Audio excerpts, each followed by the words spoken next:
Hello, my fellow weirdos, and thank you for being here. When I was a kid, I once asked my mom, "What happens when you die?" And she said, "You buried 6 feet underground and that's it, Seth." That meaningful mother-son moment right there. That was the foundation of my skepticism. And this is a podcast called The Spiritual Skeptic by the Daily Drunk Mag.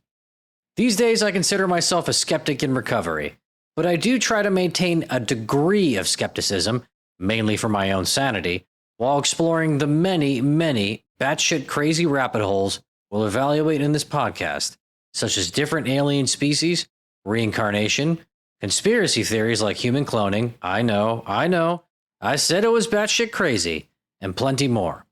Now, the first time anything remotely spiritual was on my radar was when my girlfriend, now wife, saw a psychic medium. I never had any belief in mediumship, so when she mentioned wanting to connect with her grandpa, I viewed the experience as her seeing a scammy magician, which in its own right could be fun. Who doesn't love magic? At the time, I had a ton of stomach issues and had already undergone a colonoscopy and was actually allergy tested for over 76 foods. Doctors ultimately told me nothing was wrong and that I needed some anti-anxiety medication. I'm an anxious Jew, so that wasn't a surprise. Of course I needed Lexapro. But I was still frustrated. Like, come on, doc, that's the best you got. I'd already invested my life savings into Pepto-Bismol by that time. That sweet, sweet pink nectar. Gets me every time, that elusive Pepto-Bismol. So, the medium my wife saw went on an unprompted rant specifically about my stomach. Mind you, I wasn't even in the room. She talked about how I needed to be very conscious about what I was putting in my body, because she could apparently see I was having a tough time. When my wife, her name is Allie, I'm tired of saying wife, told me this, I honestly thought it sounded insane. Why the hell was this stranger talking about my stomach? Mind your own business, David Blaine or whatever you are. But over time, I was convinced to book an appointment. And that, my friends, was the beginning of some eye-opening experiences. You know, talking to the fucking dead through the living. I remember when the appointment first started, which was all over the phone. She said she wouldn't remember any of it since the information would be coming from my guides. And all I could think was, God, please give me a refund. Then she said that my grandpa was stepping forward. Allegedly, he was showing her his hands, telling her that he used to work a lot, which was true. He was known for being a workaholic. And then she asked me, was your grandpa a Holocaust survivor? That actually really tripped me out, because not only was it seldom talked about among my own family, because none of us are capable of acknowledging our real emotions, but it's not something you could Google or Bing if you're a freak like me and use Bing. And that was like 30 seconds into the session.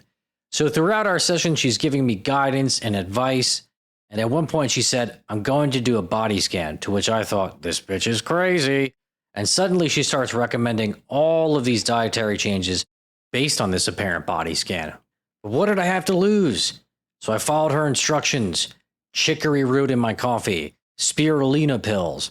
I put food coloring looking drops in my water with weird ingredients like wormwood, chlorella, and licorice root, which were meant to help my liver, intestines, and adrenal glands. The list goes on. And lo and behold, no more crazy stomach pains for your boy. Of course, a skeptic could say something like, all right, she gave you a couple recommendations and your stomach pain improved. It's a miracle, diarrhea boy. And that's a tough nickname for you to call me, but it's not unfair. Sticking with bathroom issues, though. I recently broke my toilet seat.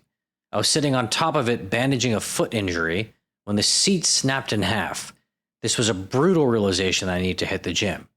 Now, I saw a different medium shortly after my toilet seat fiasco, and for background, I lost my father a few years ago. And in the middle of the session, the medium started laughing hysterically and seemed to be puzzled while allegedly communicating with my dad. I'm just sitting there watching a grown woman cackle while talking to the air, saying to my dad like two friends at a bar, "Come on now, I'm not going to say that." Finally, she goes, "Okay, I don't know why your dad is saying this, but I'm just going to say it because you never know a spirit. But he's showing me a broken toilet seat. Does that mean anything to you?" Now, I wish this trailer wasn't mostly an evaluation of my bathroom habits, but that toilet seat moment was yet another moment of validation in the path to understanding this crazy fucking world.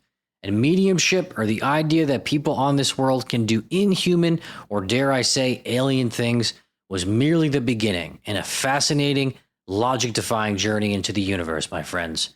So thank you again for being here, and let's get weird.